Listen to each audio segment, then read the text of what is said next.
Hello everyone. तो आप लोग रेडी हो गए हैं। तो जैसे कि हमारा चैप्टर चल रहा था मानव पूंजी निर्माण। तो यहाँ पर जो क्वेश्चन कह रहा है कि ये क्वेश्चन आपका 3 तरीके से पेपर में पूछा जाएगा। ये क्वेश्चन आपका 6 नंबर में हो सकते हैं। तो 3 तरीके से आपसे क्वेश्चन पूछा जाएगा। तो वहाँ पर आपको बिल्कुल ध्यान रखने का, आपका क्वेश्चन कोई भी हो तो तीनों का आंसर बिल्कुल सेम है। बस क्वेश्चन पूछने का जो वहाँ पर तरीका होगा थोड़ा सा डिफरेंस है। मानव पूंजी निर्माण का महत्व बताइए। और दूसरा आपका इसी का मानव पूंजी निर्माण तथा आर्थिक समृद्धि एक दूसरे से संबंधित है। और लास्ट आपका मानव पूंजी निर्माण की भूमिका समझाइए। देखो सिंपल सा ओवरऑल क्वेश्चन, अगर इसका सीधा सा मैं अर्थ बताऊं आपको सरल शब्दों में कि अगर हमारे यहाँ पर मतलब इंडिया की बात करते हैं हम इंडिया में, तो अगर हमारे यहाँ पर मानव पूंजी बहुत ही अच्छा है, मतलब मानव पूंजी निर्माण बहुत ही प्रचुर मात्रा में, मतलब सभी लोगों के पास अच्छी स्किल है, उनके पास ज्ञान है, कौशल है, काम करने की उनके अंदर बहुत ही अच्छी एबिलिटी है। तो अगर ये पूरे भारत में होता तो इससे हमें क्या फ़ायदा होगा, इससे हमें इसका क्या महत्व होगा, इसकी क्या भूमिका होगी। तो ये सिंपल सा क्वेश्चन ये कह रहा है। तो इसके आंसर को देखते हैं। तो भारत में मानव पूंजी निर्माण का महत्वपूर्ण योगदान है। निम्नलिखित अवलोकन इसे स्पष्ट करते हैं कि जो मानव पूंजी निर्माण है उसका भारत में बहुत ही महत्वपूर्ण योगदान है। और जो इसके कुछ पॉइंट्स हैं, पहला देखो योगदान हम कहाँ देख सकते हैं, उत्पादन में वृद्धि। ठीक है, पहला पॉइंट जो इसका आपका पहला फर्स्ट पॉइंट, उत्पादन में वृद्धि। मानव पूंजी निर्माण एक अर्थव्यवस्था के अंतर्गत उत्पादन के स्तर में वृद्धि करती है, क्योंकि कुशल तथा शिक्षित व्यक्तियों द्वारा संसाधनों का कुशलतम प्रयोग किया जाता है तथा मानव पूंजी निर्माण मनुष्य के लिए कार्य कुशलता को बढ़ाता है। सिंपल से देखो मैंने आपको ये बताऊंगा, आसान शब्दों में समझना है कि अगर हमारे अंदर ज्ञान ज़्यादा होगा, स्किल हमारी अच्छी होगी, ठीक है, काम करने की हमारे पास योग्यता होगी, तो हम ज़्यादा से ज़्यादा काम करेंगे, मतलब हमारा जो प्रोडक्शन होगा वो बढ़ेगा। क्यों बढ़ेगा? क्योंकि हम क्या है, बिल्कुल एफिशिएंस है, मतलब काम करने के लिए बिल्कुल कुशल है और प्लस एजुकेटेड है। और जिस कारण हम क्या करते हैं, हमारे पास जो रिसोर्सेज होंगे हम उनको क्या बड़ी अच्छी तरह से यूटिलाइज कर सकते हैं। तो इसका सेकंड पॉइंट है प्रति व्यक्ति आय में वृद्धि। देखो ये पॉइंट आपका वहाँ से जुड़ा, फर्स्ट पॉइंट जो था उससे जुड़ा, मतलब एक जो पॉइंट होता है सिंपल सा है कि आपको क्वेश्चन को समझना है। देखो मेरा जो कहने का, सिंपल समझाने का जो मतलब है ना, आप सिर्फ क्वेश्चन को अगर समझ गए ना तो आंसर आप अपने शब्दों में भी इसको रिप्रेजेंट कर सकते हो। दूसरा पॉइंट जो है प्रति व्यक्ति आय में वृद्धि। मानव पूंजी निर्माण से मनुष्य की कार्यकुशलता में वृद्धि होती है, जिससे उसकी प्रति व्यक्ति आय में वृद्धि होती है। सिंपल से अगर आपके पास ज्ञान ज़्यादा होगा, काम करने का आपकी एबिलियत, आपका काम करने का आपके अंदर योग्यता होगी, ठीक है, आप निपुण होंगे किसी चीज़ में, तो आपकी क्या इनकम बढ़ेगी? बिल्कुल बढ़ेगी। मतलब कहने का क्या, आपकी प्रति व्यक्ति आय भी बढ़ेगी। अब देखो इसी से रिलेटेड आपका तीसरा पॉइंट है जीवन गुणवत्ता में सुधार। मतलब कि अगर आपके पास इनकम बढ़ेगी तो अपने आप की जो लाइफ स्टाइल होगा ऑटोमेटिक चेंज होगी। तो ये पॉइंट आपका कह रहा है मानव पूंजी निर्माण मनुष्य के लिए अनिवार्य होता है। सिंपल सा देखो मैंने आपको बताया था कि अगर हमारे अंदर ज्ञान नहीं होगा तो हम कुछ नहीं कर सकते। तो मानव पूंजी निर्माण मनुष्य के लिए अनिवार्य होता है, क्योंकि मानव पूंजी से मनुष्य के कौशल, ज्ञान तथा निपुणता में वृद्धि होती है, जिससे मानव के जीवन में अनोखा बदलाव होता है। मतलब अगर हमारे अंदर कौशल होगा, ज्ञान होगा, निपुण होगा, मतलब हम एक कार्य किसी भी काम को कैसे भी कर सकते हैं, तो हमारा जो जीवन होगा वो ऑटोमेटिक उसमें चेंजेस आएंगे। और जिसका नेक्स्ट पॉइंट है कौशल में नवीनता। कौशल में नवीनता का मतलब कह सकते हो इनोवेशन। सिंपल सा नवीनतम का मतलब नवीनता का मतलब इनोवेशन। इनोवेशन का मतलब क्या होता है कि आप एक काम को 10 तरीके से कर सकते हो। सिंपल सा है, क्यों? क्योंकि आपके पास क्या नवीनता है।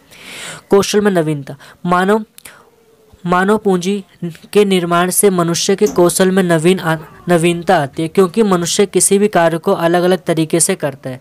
सिंपल से अगर आपको आपके अंदर काम करने का इनोवेशन है तो आप एक काम को 20 तरह से कर सकते हो।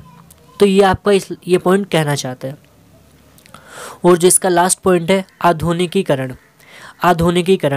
देखो मानव पूंजी निर्माण अगर होगा तो उससे क्या होगा, आधुनिकीकरण एक ऐसी प्रक्रिया होती है जिसमें वस्तुओं तथा सेवाओं के उत्पादन के लिए नई तकनीकों का प्रयोग किया जाता है। सिंपल से आधुनिकीकरण का जो मतलब होता है कि वस्तुओं और सेवाओं का उत्पादन करना, ठीक है, यह वस्तुओं और सेवाओं के उत्पादन करने के लिए नई टेक्नोलॉजी को अपनाना आधुनिकीकरण कहलाता है। ये सिंपल से बता सकते हैं।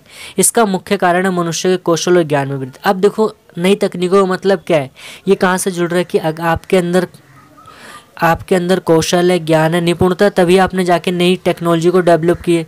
तो सिंपल सा वही होगा कि आधुनिकीकरण का मतलब क्या होता है कि वस्तुओं सेवाओं का उत्पादन करने के लिए नई तकनीकों का इस्तेमाल करना आधुनिकीकरण कहलाता है।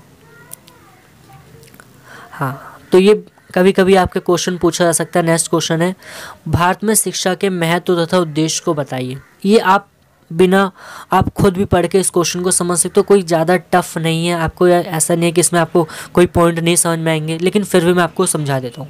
क्वेश्चन बड़ा आसान है। भारत में शिक्षा के महत्व तथा उद्देश्य को बताइए कि जो हमें यहाँ पर इंडिया के अंदर जो एजुकेशन प्रोवाइड करवाई जा रही है गवर्नमेंट के थ्रू या फिर कोई प्राइवेट सेक्टर, तो उसका क्या महत्व है, फिर उसका क्या पर्पज़ है, क्यों दिया जा रहा है। निम्नलिखित अवलोकन शिक्षा के महत्व तथा इसके उद्देश्य को दर्शाते हैं। पहला पॉइंट क्या करें, शिक्षा नागरिकों की जिम्मेदार व्यक्ति बनाती है। अगर आप एजुकेटेड हो और आप एक नागरिक भी हो तो आप एक क्या रिस्पॉन्सिबल पर्सन बनोगे। सिंपल सा कि आपको अगर शिक्षा आपके अंदर शिक्षा है, आपको शिक्षा दी जाती है, तो आप उससे क्या एक नागरिक बनोगे, जिम्मेदार नागरिक। दूसरा, शिक्षा के द्वारा प्रौद्योगिकी या फिर आप तकनीक डाल सकते हो तथा विज्ञान का विकास होगा। सिंपल सा। नेक्स्ट पॉइंट है, शिक्षा से मनुष्य के मस्तिष्क का विकास होगा, मतलब जो हमारा माइंड होगा वो भी क्या डेवलप होगा। शिक्षा से समृद्धि तथा विकास की प्रक्रिया तीव्र होगी, क्योंकि देखो अगर हमारा मस्तिष्क डेवलप होगा, हमारा काम करने की क्वालिटी बढ़ेगी, ठीक है, प्रोडक्शन ज़्यादा होगा, तो प्रोडक्शन से ज़्यादा हमारी जो विकास होगा, जो समृद्धि होगी, लगातार बढ़ेगी। शिक्षा के माध्यम से एक देश की संस्कृति का प्रसार होगा। अब देखो हमारे पता है कि अगर हम एजुकेटेड होंगे तो हमारा जो यहाँ पर कल्चर है वो क्या होगा, उसका प्रसार होगा, उसकी दूसरी कंट्री में जाएगा। शिक्षा के द्वारा मनुष्य की जीवन शैली तथा प्रति व्यक्ति आय में वृद्धि। देखो पहले पॉइंट मैंने इसको डिस्कस कर दिया, अगर आप एजुकेटेड हो, ठीक है, आपने शिक्षा प्राप्त की है, तो आपका जो जीवन शैली होगी, मतलब जो आपकी लाइफ होगी, लाइफ की स्टाइल्स होंगे या फिर व्यक्तिगत जो आपके पर्सनल इनकम होगी वो भी क्या होगी, इंक्रीज होगी। हाँ, ये कुछ टॉपिक है, इसको आपको पढ़ना है। क्या क्या चीज़ें, तो पहला क्या रखिए, राष्ट्रीय शैक्षिक अनुसंधान एवं प्रशिक्षण परिषद। हाँ, ये कभी कभी आपसे पूछा जा सकता है, छोटे क्वेश्चन होते हैं कि जिसे आपने सुना होगा NCERT, तो इसका कार्य उच्च माध्यमिक स्तर तक की पाठ्यपुस्तकों को प्रदान करती है। मतलब जो NCERT होती है हमारे को क्या करती है, 12वीं क्लास तक, जैसे उच्च माध्यमिक स्तर तक की जो हमारे पुस्तकें होती है वो प्रोवाइड करवाती है, किसके द्वारा, NCERT के द्वारा। विश्वविद्यालय अनुदान आयोग, इसे हम इंग्लिश में कहते हैं UGC का मुख्य कार्य होता है विश्वविद्यालय शिक्षा का वित्तीय प्रबंध तथा उच्च शिक्षा संबंधित नियमों तथा अधिनियमों को लागू करना। मतलब ये भी जो एक तरह से ऑर्गेनाइजेशन होता है, और इसका काम क्या होता है कि जो विश्वविद्यालय होते हैं, मतलब जो बड़े बड़े विश्वविद्यालय होते हैं, उनका जो पैसे संबंधित जो वो होता है, पैसे उनको प्रोवाइड करवाना तथा वहाँ पर जो नियम बनाए जाते हैं या फिर अधिनियम बनाए जाते हैं उसको लागू करना होता है। अखिल भारतीय तकनीक शिक्षा परिषद, जिसे हम AICTE कहते हैं, यह देश में तकनीकी इंजीनियरिंग शिक्षा संबंधित नियमों तथा अधिनियमों को लागू। सिंपल साहब इसको ITI जो होता है ना, उससे कह सकते हो कि जो इंजीनियरिंग से संबंधित जो कानून हो गए, फिर जो नियम होते हैं, अधिनियम, उसके द्वारा लागू किया जाता है। और नेक्स्ट आपका, हाँ, ये जो पॉइंट्स आपके कभी कभी पेपर में जब ऑप्शनल क्वेश्चन होते हैं तो वहाँ से पूछे जाते हैं। भारतीय चिकित्सा अनुसंधान परिषद, इसी को हम कहते हैं ICMR। इसका मुख्य कार्य होता है स्वास्थ्य के क्षेत्र में शिक्षा तथा स्वास्थ्य से संबंधित नियमों तथा अधिनियमों को लागू करना। मतलब कि जो हेल्थ केयर जो डिपार्टमेंट होता है वहाँ पर क्या होता है, कुछ रूल रेगुलेशंस होते हैं, उसको यहाँ पर क्या करता है, इम्प्लीमेंट करता है, जो ICMR होता है।